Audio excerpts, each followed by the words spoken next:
তুই আমার বিশ্বাস ছিলি, লিখেছেন জান্নাতি আক্তার জারা। পর্ব সংখ্যা ৩৫। দিনটা শুক্রবার সকালে নামাজ আদায় করে তাকবীর প্রতিদিনের মতো মর্নিং ওয়াক থেকে বাসায় ফিরে পুনরায় ঘুমিয়েছে। শুক্রবারের দিনটা তালুকদার বাড়িতে একটু অন্যরকম কাটে। বাড়ির ছেলেরা বাড়িতে সময় কাটায়, একসঙ্গে জুম্মার নামাজ আদায় করতে যায়। আর বাড়িতে আয়োজনটা এমন থাকে যেন প্রত্যেকটা শুক্রবার একটা ঈদের দিন। তাকবীর মর্নিং ওয়াক থেকে ফিরে ঘুমিয়েছে একদম 11 থেকে 12টার মধ্যে ঘুম থেকে উঠবে। তারপর শাওয়ার নিয়ে আদনান তালুকদার আহাদ তালুকদারের সঙ্গে জুম্মার নামাজ আদায় করতে যাবে। আনাসের বেলা কিছুটা ভিন্ন। ফজরের নামাজ আদায় করে সকালের নাস্তা করে বাড়ি থেকে বের হয় আড্ডা দিতে বা কখনো কাজিন মহলকে নিয়ে কোথাও ঘুরতে বের হয়। যদিও বাবার কথাতে কাজিন মহলকে নিয়ে ঘুরতে বের হতে হয়, নয়তো কাজিন মহলকে সঙ্গে নিয়ে ঘোরার মতো ছেলে আনাস না।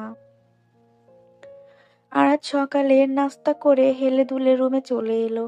রুমে এসে তাকবীরকে ঘুমাতে দেখে আরাত পা টিপে টিপে ধীর পায়ে তাকবীরের সামনে এসে দাঁড়ালো। কয়েক সেকেন্ড তাকবীরকে দেখে মেঝেতে বসলো। বিছানায় হাতের ওপর মুখ রেখে তাকবীরকে দেখতে লাগলো। তাকবীর ঘুমে মগ্ন। আরাত ইচ্ছা হলো চুপি চুপি কপালে ঠোঁট ছুঁয়ে দিতে। মনের ইচ্ছা মনেই পুষে রাখলো। যদি তাকবীর কোনোভাবে বুঝতে পারে তাহলে লজ্জায় ফেলবে। আরাত যেটাই করে না কেন কোনো না কোনোভাবে ধরা পড়েই।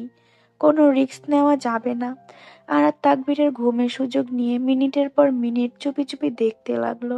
শেষমেশ মনের বাসনা পূরণ করতে তাকবীরের কপালে ঠোঁট ছুঁয়ে দিল। না, তাকবীর জেগে গেল না। আরাত ঠোঁট ছুঁয়ে দিয়ে নিজেই একা একা লজ্জা পেল। মনে মনে ভাবতে লাগলো, ছি আরাত, তুই ওনার ঘুমের সুযোগ নিলি।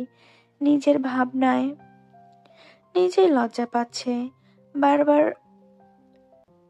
লজ্জা পাচ্ছে বারবার।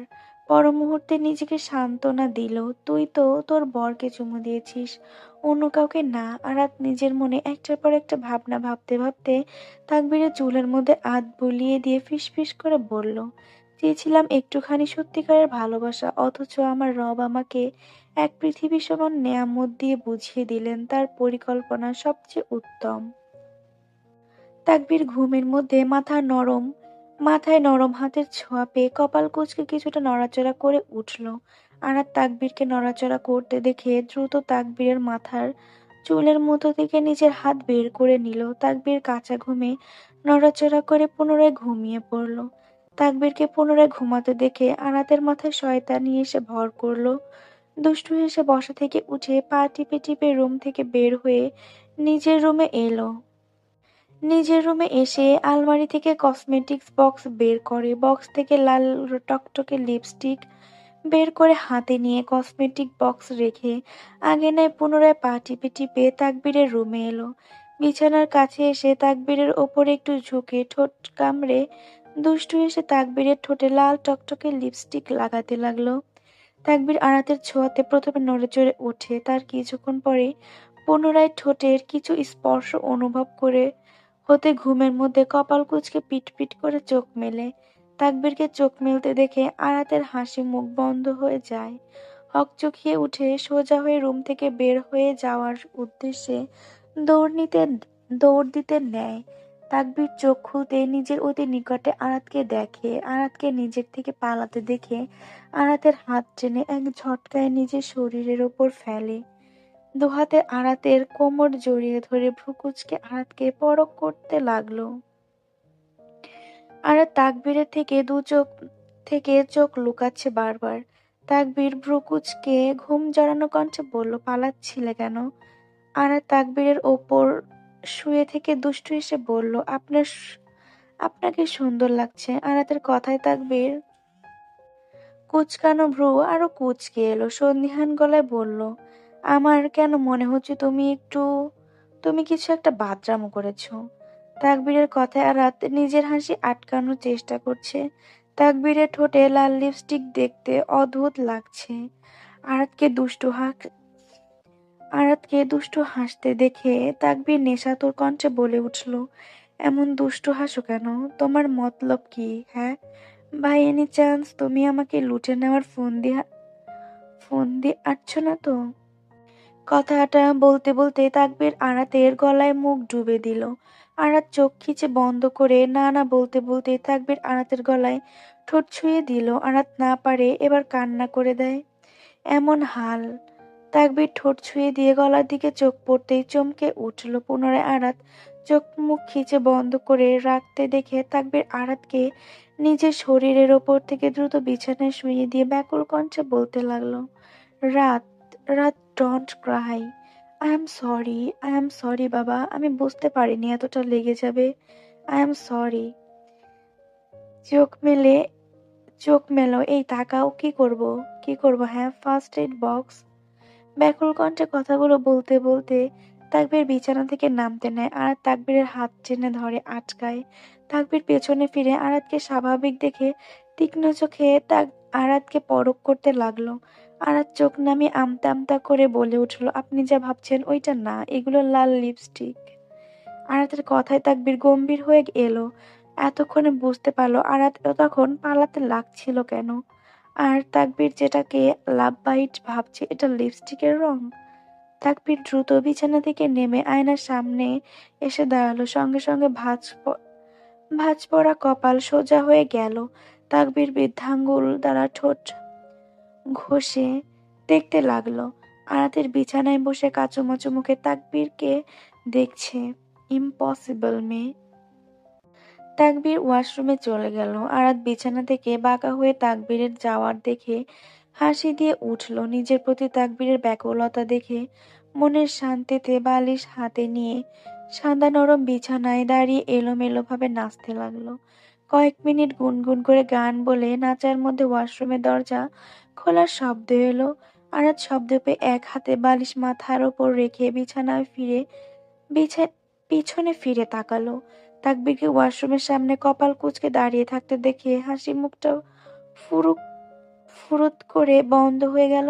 জিভ দিয়ে জিভ দিয়ে শুকনো ঠোঁট ভিজিয়ে নিয়ে আর চোখে তাকবীরকে দেখতে দেখতে বালিশ জায়গায় রেখে দিল। তাকবীর এখন হাতে হাত ভাঁজ করে দাঁড়িয়ে আরাতকে দেখছে। আরাত হাঁচার চেষ্টা করে বিছানা থেকে নেমে এলোমেলো বিছানা ঠিক করতে লাগলো। তাকবীর এবার গম্ভীর মুখে রুম থেকে বেলকনিতে পা বাড়ালো। আরাত তাকবীরের যাওয়ার দিকে মুখ বাঁকা করে বিড়বিড় করতে লাগলো, গোমরা মুখো কোথাকার, একটু হাসলে কি এমন ক্ষতি হতো? ওনার বাপদাদার সম্পত্তি কেউ লেখে নিয়ে যেত মনে হয়। ওনার বাপদাদার সম্পত্তি কেউ লিখে নিয়ে যেত নাকি? আরাত একা একা বকবক করতে করতে আয়নার সামনে এসে টিস্যু দিয়ে গলা মুছতে লাগলো। গলা পরিষ্কার করতে টিস্যু গলাতে ছোঁয়াতেই আরাম আরাত আয়নার মধ্যে জায়গাটা দেখে নিজেই লজ্জা পেল। লজ্জা মিশ্রিত হেসে মাথা ঘুরে বেলকনির দিকে তাকালো। তাকবীর বেলকনিতে সোফাতে বসে আছে, নজর তার রুমে আয়নার সামনে আরাতের ওপর। আরাত তাকবীরের থেকে চোখ ফিরিয়ে নিয়ে দ্রুত গলা পরিষ্কার করে চোখ নামিয়ে রুম থেকে বের হয়ে গেল। তাকবীর আরাতকে লজ্জা পেয়ে রুম থেকে বেরিয়ে যেতে দেখে আকাশের দিকে তাকিয়ে বিড়বিড় করলো, হে খোদা, এত কিছু হওয়ার পরেও এই মেয়ের এত লজ্জা কই থেকে আসে মাবুদ। আরাত একটানা ড্রয়িং রুমে এসে থেমে গেল। এখন কিছুটা স্বাভাবিক লাগছে। বড় করে শ্বাস টেনে আশেপাশে তাকালো। ড্রয়িং রুম বর্তমান ফাঁকা। আরাত সোফাতে বসে টিভি চালু দিয়ে টিভি দেখতে লাগলো। টিভিতে চলছে পাকিস্তানি ড্রামা। আরাত পুরো ধ্যান টিভিতে দিল। পায়ের ওপর পা তুলে থুতনির কাছে রিমোট রেখে মনোযোগ সহকারে টিভি দেখছে। সময়টা 11টার ঘরে। আহিন রোশনিদের বাড়িতে আলভির সঙ্গে খেলছে। মিম নিজের রুমে, আয়রা আনাস বাদবাকি সবাই নিজের রুমে। আরাত টিভিতে মনোযোগ দিয়ে ভুলেই গেল তাকবীর রুমে আছে। বেশ কিছুক্ষণ টিভি দেখার মধ্যে আদিবা তালুকদার রুম থেকে বেরিয়ে এলেন আরাতের সঙ্গে কথা বলার জন্য। আরাতকে ডাকতে যাবে তখনই দেখে মেয়ে তার ড্রয়িং রুমে পায়ের ওপর পা তুলে দিয়ে টিভি দেখায় মগ্ন আছে। আদিবা তালুকদার মেয়েকে দেখে হতাশা প্রকাশ করলেন।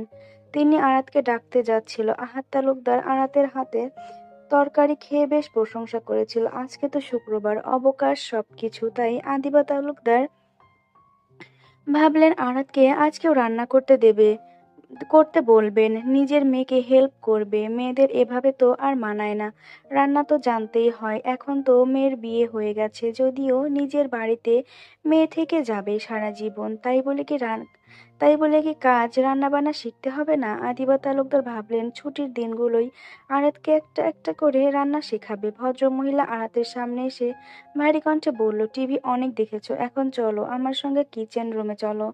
আজকে রান্না তুমি করবে, আমি তোমাকে হেল্প করব, চলো। আরাত হঠাৎই টিভি দেখার ব্যাঘাত ঘটায় বিরক্ত মুখে আদিবা তালুকদারের দিকে তাকালো। পায়ের ওপর পা নামিয়ে সোফাতে ভালোভাবে পুনরায় বসতে বসতে মুখ নাকচ করে উঠল, মা সরো তো, আমাকেও টিভি দেখতে দাও, আমি কোনো রান্না বান্না করতে পারবো না। আরাতের মুখের ভঙ্গিমা দেখে আদিবা তালুকদার ব্যঙ্গ করে বললেন, তালুকদারের মেয়ে কিচেন রুমে চলেন, এভাবে অকর্মা থেকে যাবেন সারা জীবন? হ্যাঁ। আরাত বিরক্ত মুখে বলল, মা প্লিজ বিরক্ত করো না তো, আয়রা আপুকে ডাকো, আমি পারবো না। আদিবা তালুকদার এবার মেয়ের কথায় রেগে গেলেন, কেন আয়রাকে কেন ডাকবো? আয়রা কি এই বাড়ির একাই বউ? তুমি না শাশুড়িদের কথা থেকে বেঁচে গেছো? যদি অন্য কোথাও বিয়ে হতো তখন কি করতে শুনি? তাকবীর বাবার সঙ্গে বিয়ে হয়েছে জন্য বেঁচে যাচ্ছ, অন্য কোথাও বিয়ে হলে তোমার জন্য কথার ডালা শুনতে হতো আমাদের। আরাত আদিবা তালুকদারের কথায় পাত্তা না দিয়ে টিভি দেখতে চাইলো, কিন্তু মায়ের এত এত বাণী আর নিতে পারলো না। মুখটা গম্ভীর করে সোফা থেকে উঠে পড়লো। আদিবা তালুকদার আরাতকে উঠতে দেখে আরো বকাবকি শুরু করলেন। আরাত আরাত কিছু না বলে স্টোর রুমের দিকে পা বাড়ালো। আদিবা তালুকদার আরাতকে স্টোর রুমের দিকে যেতে দেখে বুঝলেন আরাত রান্না করবে না। ভদ্রমহিলা রাগী গলায় একটার পর একটা কথা শোনাতে শোনাতে তিনি কিচেন রুমে চলে গেল। আরাত স্টোর রুম থেকে একটা লাগেজের মতো গান বাজানোর বক্স বের করে ড্রয়িং রুমে রাখলো। পুনরায় দৌড়ে রুম থেকে রুমে এসে দেখলো ওয়াশরুম থেকে পানির শব্দ আসছে। আরাত সেদিকে পাত্তা না দিয়ে বিছানার উপর থেকে নিজের ফোন নিয়ে পুনরায় নিচে নেমে এলো। আদিবা তালুকদার কিচেন রুমে তরকারি কাটতে কাটতে একা একা রাগী গলায় কথা বলছেন। আরাত বক্সের সাথে ফোনের ব্লুটুথ অন করে গান সার্চ দিয়ে গান চালু করে বক্সের ওপর বসে পড়লো। বক্সে জোরে সাউন্ড দিতে দুটো লাইন বেজে উঠলো, সংসার আমার ভাল লাগে না, সংসার বিষের বড়ি, সংসার জ্বালায় ইচ্ছে করে গলায় দিতে দড়ি। আরাত গানে তালে তালে দিকে দ- দা- কিচেন রুমের দিকে তাকিয়ে সুর মেলাচ্ছে। হঠাৎ তালুকদার বাড়িতে গান বাজানো সাউন্ডে বাড়ির সবাই অবাক হয়ে নিজেদের রুম থেকে বের হতে লাগলো। আরাত বক্সের ওপর বসে গানের সঙ্গে সুর মিলিয়ে কিচেন রুমের দিকে চেয়ে থাকার মধ্যে দেখলো আদিবা তালুকদার হাতে খুন্তি নিয়ে রাগী মুখে কিচেন রুম থেকে বের হচ্ছেন। আদিবা তালুকদারকে এমন রাগী রূপে দেখে আরাত ভীত মুখে বক্স থেকে তাড়াহুড়োয় নেমে সোফার পেছনে দাঁড়িয়ে বলল, তোর ভন্ডামি বের করছি, আমরা তোকে জ্বালাই তাই না? লুকাচ্ছিস কেন? বের হ বলছি। আরাত সোফার আড়ালে দাঁড়িয়ে সাহস কাটিয়ে বলল, দেখো মা, তুমি এভাবে খুন্তি নিয়ে আমাকে দৌড়ানি দিতে পারো না। আমি বড় হয়ে গেছি, তার থেকে বড় কথা আমার এখন বিয়ে হয়ে গেছে, আমার একটা মান সম্মান আছে। সবাই রুম থেকে বের হয়ে মা মেয়ের ঝগড়া দেখছে। আদিবা তালুকদার রাগী গলায় পুনরায় খুন্তি ঝাঁকাতে ঝাঁকাতে বললেন, তোমার এখন মনে পড়ে গেল তোমার বিয়ে হয়েছে, তাই না? আমি যখন রান্নার কথা বললাম তখন মনে ছিল না? আরাত মুখ গোমড়া করে নিল। রাবেয়া তালুকদার আদিবা তালুকদারকে বলল, ছোট কি করছিস? রান্না তো আমরা দুজন মিলে হাতাহাতি সামলে নিব, তুই আমার ছেলের বউকে কেন ভয় দেখাচ্ছিস? আরাত শাশুড়ির সাপোর্ট পেয়ে শাশুড়ির পেছনে এসে আঁচল ধরে দাঁড়ালো। আদিবা তালুকদার বড় যাকে বললেন, ভাবি ও দিনকে দিন মাথায় উঠে নাচতেছে, বিয়ে হয়ে গেছে, রান্না বান্না কিছু তো শিখতে হবে। যদি অন্য কোথাও বিয়ে হতো তখন কি করতো বলেন তো? আরাত মায়ের কথায় দাঁত কেলিয়ে হেসে বলল, মা আমি কখন তোমার মাথার উপর উঠে নাচলাম? আমি তো বক্সের ওপর বসে নাচছিলাম। আয়াতের কথায় আদিবা তালুকদার আরো রেগে গেলেন। আদিবা তালুকদারকে রেগে যেতে দেখে আয়রা রাবেয়া তালুকদারকে মিম মুখ টিপে আদিবা তালুকদারকে রেগে যেতে দেখে আয়রা রাবেয়া তালুকদার মিম মুখ টিপে হাসলো। আদিবা তালুকদার রাগী গলায় পুনরায় বলল, দেখছেন ভাবি দিনকে দিন কেমন বেয়াদব হয়ে যাচ্ছে। মা আমি ভালো ছিলাম কবে? আদিবা তালুকদার কিছু বললেন না, রাগে চোখে আরাতের দিকে চেয়ে রইলেন। রাবেয়া তালুকদার হাসি মুখে আরাতের মাথায় হাত বুলিয়ে দিতে দিতে বললেন, ছোট মানুষ, একটু দুষ্টুমি করবেই, চলো আমি তোমার রান্নায় হেল্প করছি। কথাটা বলে আদিবা তালুকদার আরাতকে কিচেন রুমে নিয়ে গেলেন। রাবেয়া তালুকদার আরাতকে কিচেন রুমে নিয়ে গেলেন। তাদের পেছনে পেছনে আয়রা আদিবা তালুকদার গেল। মিম বক্সটা পুনরায় স্টোর রুমে রেখে নিজের রুমে চলে এলো। চারজন মিলে রান্না করছে, চারজন বললে ভুল হবে। আরাত আয়রা রান্না করছে, আদিবা তালুকদার রাবেয়া তালুকদার তরকারি কেটে আগে মেলে দিচ্ছে। কাঁচা ঘুম ভেঙে যাওয়ায় তাকবীর মাথা ব্যথা করতে লাগলো। কিছুক্ষণ বেলকনিতে বসে থেকে রুমে চলে এলো শাওয়ার নিতে। প্রায় ঘন্টা দেড়েক সময় নিয়ে শাওয়ার শেষ করে ওয়াশরুম থেকে বের হয়ে আসে। আরাতকে এখনো রুমে না পেয়ে কিছুটা হতাশ হলো। জুম্মার আজানের সময় হয়ে গেছে। একেবারে নামাজের জন্য পাঞ্জাবি পায়জামা পরে রেডি হয়ে নিচে নামলো। নিচে এতক্ষণ কি হয়েছে কিছু জানতে পারলো না তাকবীর। নিচে এসে মসজিদের উদ্দেশ্যে বের হতেই কিচেন রুম থেকে ক্ষণে ক্ষণে খিলখিলিয়ে হাসির শব্দ ভেসে এলো। তাকবীর কিচেন রুমের দিকে ভ্রু কুঁচকে তাকালো। তাকাতেই এক সুন্দর মুহূর্তের ওপর চোখ আটকে গেল। আরাতের মাথায় বরাবরের মতো কাপড় দেওয়া। আরাতকে মাথার কাপড় দেওয়া কথা আর বলে দিতে হয় না। তাকবীর বিয়ের পর প্রথম রাতে বলার পর থেকেই আরাত বাহিরের আরাত ঘরের বাহিরে কখনো আর মাথার চুল বের করে চলে না। আরাত কিচেন রুমে খুন্তি দিয়ে তরকারি নাড়াচাড়া করছে আর রাবেয়া তালুকদার গল্প শুনে খিলখিলিয়ে হাসছে। সে তাকবীর হাতে হাত ভাঁজ করে গম্ভীর আর মুগ্ধ চোখে কিচেন রুমের দিকে তাকিয়ে আছে। আদনান তালুকদার নিচে এসে ছেলেকে কিচেন রুমের দিকে তাকিয়ে থাকতে দেখে ছেলের চোখ অনুসরণ করে সেদিকে তাকালো।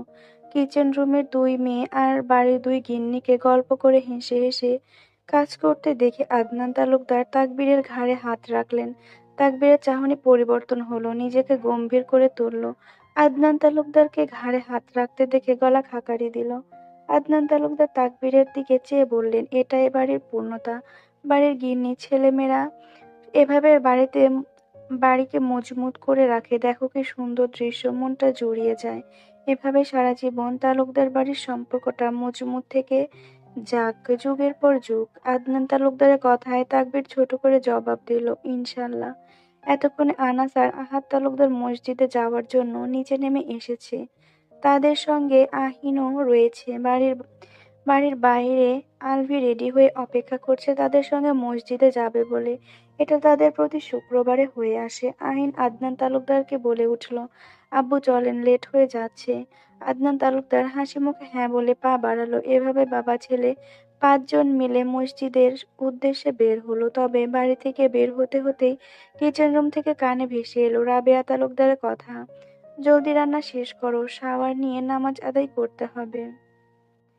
নামাজ আদায় করে বাড়িতে ফিরতেই দেখলো রূপলী বেগম আর মিমের বাবা তালুকদার বাড়ির হল রুমে সোফাতে বসে আছে। আদিবা তালুকদার ছোট ভাই ভাবিকে জুস এনে দিয়েছে গলা ভেজানোর জন্য। আদনান তালুকদার, আহাদ তালুকদার, আনাস অবাক হয়ে সোফাতে বসে জানতে চাইলো কাউকে কিছু না জানিয়ে হঠাৎ তালুকদার বাড়িতে আসার কারণ।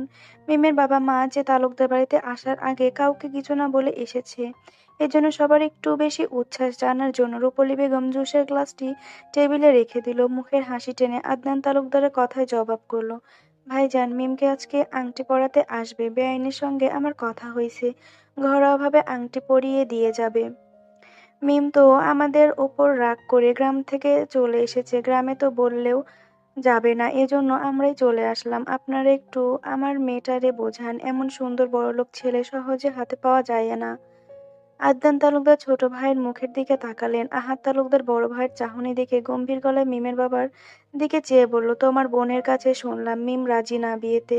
মেয়ের মনের বিরুদ্ধে গিয়ে তোমরা সিদ্ধান্ত নেওয়া ঠিক মনে করছো? মিমের বাবা কি উত্তর দেবে ভেবে পেল না। রূপলী বেগমের দিকে তাকালো তিনি। মূলত মিমের বাবা বরাবরই রূপলী বেগমের সিদ্ধান্তের ওপর কথা বলে না। তিনি মনে করেন একা সংসার, ওনার গিন্নি যা সিদ্ধান্ত নেবে সংসারের জন্য ভালো কোনো সিদ্ধান্তই নিবে। কারণ মিমের দাদিমা মারা যাওয়ার পরে থেকে রূপলী বেগম একা হাতে সংসারটা নতুন করে গড়ে সাজিয়ে তুলেছেন। মিমের বাবা সারাদিন মাঠঘাট সামলাতে ব্যস্ত থাকে, রূপলী বেগম সংসার সামলান। তবে রূপলী বেগমের স্বভাব সম্পর্কে তিনি সবই জানেন। গ্রামের বাকি মহিলাদের সঙ্গে বাদাবাদি করে চলেন সব সময়, সবার চাইতে তার সংসার এটা ওটা বেস্ট খোঁজে। তাই তো তিনি সবচেয়ে সুন্দর সুদর্শন ছেলে খোঁজেন নিজের মেয়ের জন্য।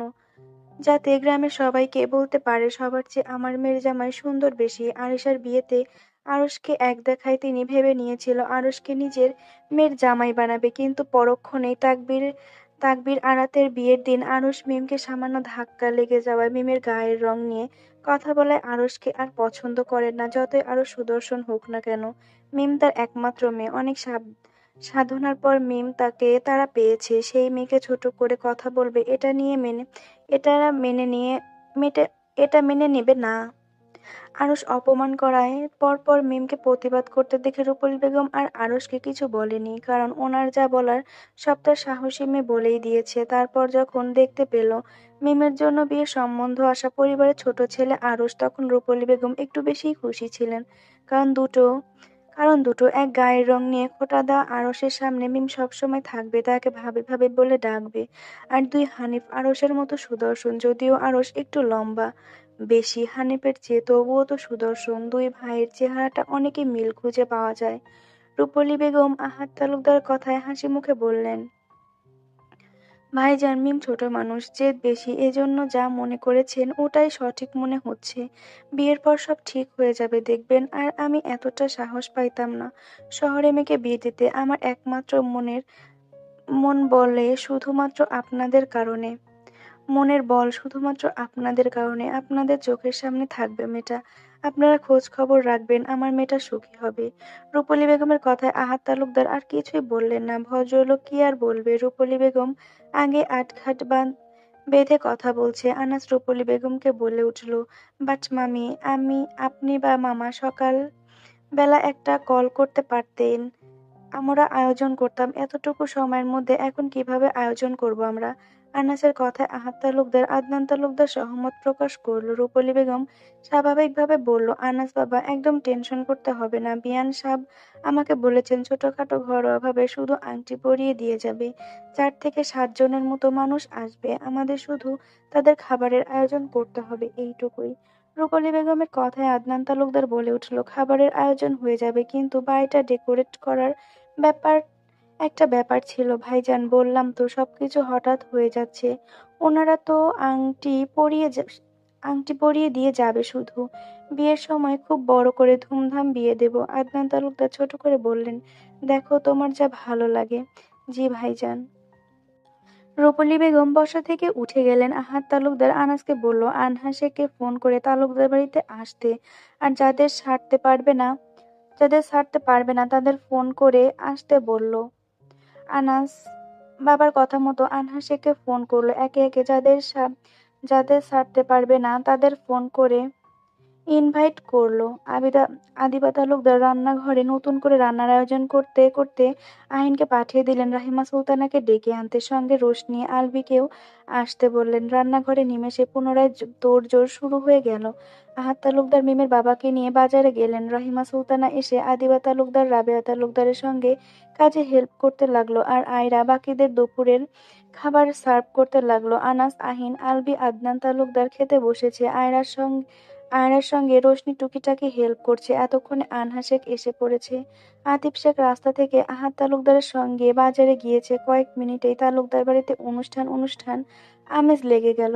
তাকবীর মসজিদ থেকে ফিরে হল রুমে না দাঁড়িয়ে নিজের রুমে চলে এসেছে। বেলকনির সোফাতে বসে মিটি মিটি রোদে শরীরটা সোফার সঙ্গে এলিয়ে দিয়েছে। আজকে যেন শরীর মন দুটোই রসকস হয়ে আছে। কমতি কমতি কমতি অনুভব হওয়াটা খুব স্বাভাবিক, কারণ বিয়ের পর থেকে তাকবীর বাড়িতে যতক্ষণ থাকতো, তাকবীরের পাশে আরাত না থাকলে মনটা ছটফট করে, মনে হয় কিছু একটা নেই চারপাশে। বিয়ের আগে তো তাকবীর একা থাকতো, তখন তো এমন ছটফট লাগেনি। তাকবীর বুঝতে পারলো এটা বউকে পাশে না পাওয়ার ছটফটানি। সবসময় একা একা থাকা তাকবীর বিয়ের পর একটুর জন্য বউকে পাশে না পাওয়ার ছটফট করছে। অফিসের কাজের মধ্যে দিনের পর দিন করে দেয়। আজকে শুক্রবার হওয়ায় আরাতকে পাশে না পেয়ে ছটফট করছে। সকালবেলা আরাতের দুষ্টমির জন্য তাকবীর কিছুক্ষণের জন্য বাকরুদ্ধ হয়ে গেছিল। তাকবীর প্রথমে আরাতের গলায় লাভ বাইট ভেবে নিজের ওপর রাগ লাগছিল, পরক্ষণে নিজের বোকামির জন্য রাগ লাগছিল। তারপর থেকে আরাতকে আর কাছে পায়নি। এখন প্রায় 3টার কাছাকাছি। বিয়ের পর বউ বাড়িতে থাকা অবস্থায় শুক্রবারের দিনে বউকে ছাড়া কাটাতে হচ্ছে। আরাত এতক্ষণ মিমের রুমে ছিল, মিমের সঙ্গে কথা বলছিল। মিম নিজেও এত কিছু জানতো না। আরাত বলার পরে মিম হা হুম কিছুই বলেনি, স্বাভাবিকভাবে নিচ্ছে সবকিছু। বাড়ির বড়রা মিম আরশের বিয়ের ব্যাপারে কিছুই জানে না। এর মধ্যেই অন্য ছেলের সঙ্গে মিমের এঙ্গেজমেন্ট আজকে, অথচ মিমের মধ্যে কোনো রিয়াকশন নেই। আরাত মিমের সঙ্গে কথা বলে নিচে নেমে আসে। নিচে নেমে আসতেই আয়রা আরাতকে বলে, কি রে, কই ছিলি এতক্ষণ, খাবি না? ভাইয়াও তো খেতে এলো না। আয়রার কথায় আরাতের তাকবীরের কথা মনে পড়ে গেল। বুঝতে পারলো তাকবীর এখনো খাবার খায়নি। আরাত ডাইনিং টেবিল থেকে নিজের আর তাকবীরের জন্য প্লেট প্লেট সাজাতে সাজাতে বলল, মিমের সঙ্গে কথা বললাম আপু, মিমের খাবারটা ওপরে পাঠিয়ে দিও। আরাতের কথায় আয়রা মিমের জন্য প্লেট সাজাতে লাগলো। আরাত আহিনকে মিমের প্লেট রুমে দিয়ে আসতে বললে রোশনি বলে, আপু দাও, আমি ওকে খাইয়ে দিয়ে আসি। আয়রা রোশনিকে প্লেট আর এক গ্লাস পানি দিয়ে ব্যস্ত কণ্ঠে বলল, হ্যাঁ এটাই ভালো হবে, তুই খাইয়ে দিয়ে আয়, আমিও এখান থেকে যেতে পারবো না, এখনো মামা আর আম্মু আসবে, তাদের খাবার দিতে হবে। দেখ হঠাৎ কত কি চলছে, মিমের মনের অবস্থা কেমন কে জানে, ওইদিকে যেতেও পারছি না। আয়রাকে কাজ করতে করতে এত কথা বলাতে আরাত হেসে বলে, হয়েছে হয়েছে, বাড়ির গিন্নি, আপনি এদিকে সামলান। আর আরাতের মুখের কথা আয়রা কেড়ে নিয়ে দুষ্টু হেসে বলে উঠল, আর আপনি আপনার বরকে সামলান যান। আয়রার কথায় রোশনিরা দুজনেই হেসে উঠল। হেসে রোশনিরাত একসঙ্গে সিঁড়ি বেয়ে উঠতে লাগলো। সিঁড়ির কয়েক পা যেতেই আরাত রোশনিকে বলে উঠল, কিরে তুই এই বাড়িতে এখন আসিস না কেন? আরাতের কথায় রোশনি জায়গায় দাঁড়িয়ে গেল। আরাত রোশনিকে দাঁড়াতে দেখে পেছন ফিরে বলল, কিরে দাঁড়িয়ে গেলি কেন? রোশনির মুখে কথা নেই। আরাত নীরবে কয়েক পলক রোশনিকে পরখ করলো। ঠান্ডা কণ্ঠে রোশনির দিকে তাকিয়ে বলল, কি হয়েছে তোর? আমার সঙ্গে শেয়ার করছিস না কেন? আগে তো এমন ছিলি না। রোশনি মলিন মুখে আরাতকে সিঁড়িতে রেখে নিজে যেতে যেতে বলল, কিছু ভাবনা একান্তই নিজের হয়, না কারোর সঙ্গে শেয়ার করা যায়, না কাউকে বোঝানো যায়। রোশনি মিমের ঘরে চলে গেল। আরাত স্তব্ধ হয়ে রোশনি যাওয়ার দিকে তাকিয়ে রইল। কখন তাদের মধ্যে এতটা দূরত্ব সৃষ্টি হয়ে গেল যে আরাতের সঙ্গে শেয়ার করা যাবে না। আরাত কয়েক সেকেন্ড জায়গায় নিস্তব্ধ হয়ে দাঁড়িয়ে থেকে মলিন মুখে রুমে চলে গেল। চলে চলে এলো। তাকবীরকে রুমে না পেয়ে মলিন মুখে বেলকনিতে পা বাড়ালো। তাকবীর আরাতকে দেখে কোনো পরিবর্তন ঘটালো না, আগের ন্যায় বসে রইল। আরাত মলিন মুখে খাবারের প্লেট টি টেবিলে রেখে আরাতের পাশে বসলো। তাকবীরের পাশে বসলো। তাকবীরকে নড়াচড়া করতে না দেখে আরাত নিজে থেকে কথা বলে উঠল, খাইয়ে দেন। তাকবীর এখনো আগের ন্যায় বসে থাকলো। আরাত বুঝলো তাকবীর সকালে দুষ্টুমির জন্য অভিমান করে আছে। আরাত তাকবীরের হাত ধরে জেদের ন্যায় বলে উঠল, আমার খুব ক্ষুধা লেগেছে, দ্রুত খাইয়ে দেন। তাকবীর কিছু বলল না, সোজা হয়ে বসে গ্লাস নিয়ে হাত পরিষ্কার করে ভাত মাখতে লাগলো। আরাত তাকবীরের দিকে দেখছে। তাকবীর চুপচাপ ভাতের লোকমা আরাতের মুখের সামনে ধরলো। আরাত তাকবীরের মুখের দিকে চেয়ে ভাতের লোকমা মুখে পুরে নিল। তাকবীর আর চোখে আরাতকে দেখে পুনরায় প্লেট নিজের নজর ফেরালো। আরাত তাকবীরকে বলল, শুধু আমাকে কেন খাওয়াচ্ছেন, আপনিও খান। তাকবীর এখনো আরাতের কথায় জবাব করলো না, না নিজে খেলো, শুধু আরাতকে খাওয়াচ্ছে। আরাত মলিন মুখে কয়েক লোকমা খেয়ে পানি খেয়ে নিল। তাকবীর পুনরায় খাওয়াতে নিলে আরাত না করে দেয়। তাকবীর ভাতের প্লেটটি টেবিলের উপর রেখে দিয়ে হাত ধুয়ে নিল। তাকবীরকে হাত ধুতে দেখে আরাত বলে উঠল, আপনি খাবেন না? হাত পরিষ্কার করছেন কেন? এক প্লেটে খাবেন না? নতুন প্লেট নিয়ে আসবো? এর আগে তো আমরা এক প্লেটই খেয়েছি, আপনি আমাকে খাইয়ে দিয়ে নিজে খেয়েছেন, এজন্য এক প্লেটে নিয়ে আসলাম আমি। আরাতের এত এত প্রশ্নে তাকবীর একটাও জবাব করলো না। তাকবীর নীরবতা আরাত পছন্দ হলো না। বসা থেকে উঠে তাকবীরের দুহাত হাঁটুর ওপর থেকে সরিয়ে থমথমে মুখে তাকবীরের কোলে উঠে বসলো। আরাতের সাহসে তাকবীর অবাক হলো। আরাত কি করছে গম্ভীর মুখে দেখতে লাগলো। আরাত তাকবীরের কোলে বসে টি টেবিল থেকে ভাতের প্লেট হাতে তুলে ভাত মেখে তাকবীরের মুখের সামনে ধরে বলল, হাঁ করেন।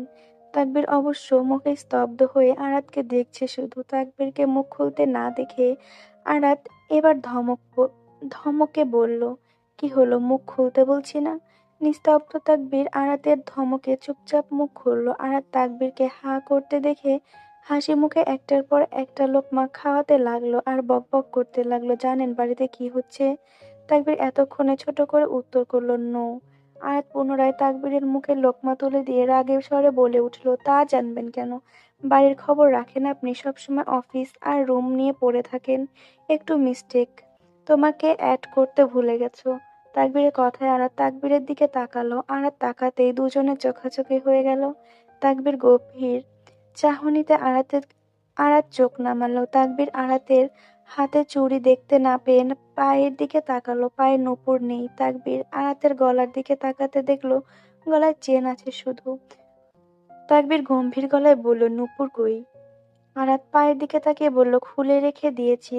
তাকবীর ভ্রু কুঁচকালো।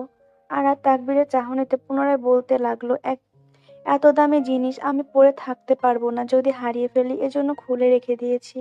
আয়াতের কথায় তাকবীর কুঁচকানো ভ্রু সোজা হলো।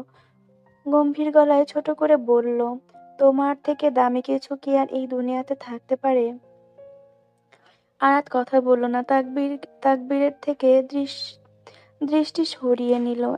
তাকবীর এতক্ষণে দুষ্টু এসে আয়াতের কানের কাছে মুখ এনে ফিস ফিস করে বলে উঠল, আমি কি পরিয়ে দেব?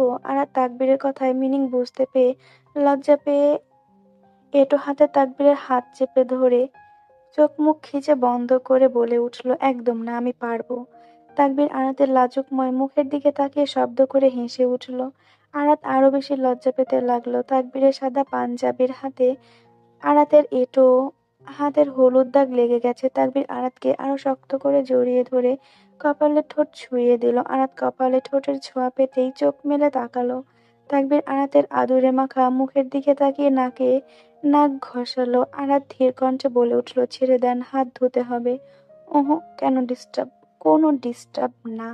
আরাত ঠোঁট উল্টে বলল, বাড়িতে অনুষ্ঠান চলছে, নিচে যেতে দিন প্লিজ। তাকবীর কপাল কুঁচকালো। স্বাভাবিক হয়ে গম্ভীর গলায় জানতে চাইল, অনুষ্ঠান মানে? আরাত তাকবীরকে ইশারায় করলো ছেড়ে দিতে।